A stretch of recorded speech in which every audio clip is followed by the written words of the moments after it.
Allergy ও চুলকানি রোগের থেকে মুক্তির দোয়া ও আমল। রাব্বি আন্নি মাসানিয়াদ দুররু ওয়া আনতা আরহামুর রাহিমিন। দোয়াটি পড়ে নিয়মিত শরীরে ফু দেবেন, অথবা 1 গ্লাস পানিতে ফু দিয়ে গোসল করবেন এবং খাবেন। দেখবেন ঠিক হয়ে যাবে ইনশাআল্লাহ। কুফরি জাদুর প্রভাব নষ্ট করার ছোট কোনো আমল আছে? হ্যাঁ। প্রথমে জায়নামাজটা বিছাইবেন, তারপর পবিত্রভাবে অজু করে নেবেন, তারপর 3 বার দরুদ শরীফ পড়বেন। মানে আমরা নামাজে যে দরুদ ইব্রাহিম পড়ি ওইটা পড়লেই হবে।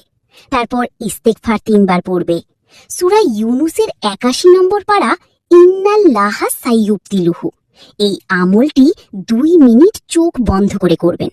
যদি আপনার কুফরি জাদু কালাম করা হয়ে থাকে তাহলে আপনার মাথা ব্যথা করবে, পেট ব্যথা করবে, অস্বস্তি বোধ হবে। তখনই বুঝবেন আপনাকে কুফরি বা কালো জাদু করা হয়েছে। আর যদি কিছু না হয় তাহলে জানবেন আপনার মধ্যে জাদুটোনা কিছু করা হয়নি। এবার সকলে বুঝতে পেরেছেন? আগের কমেন্টের উত্তর একেবারে দেয়া সম্ভব ছিল না, তাই এবারে সবটা বুঝিয়ে বলে দিলাম। যদি এর পরেও যদি অসুবিধা হয় আমাকে কমেন্ট করবেন। ধন্যবাদ।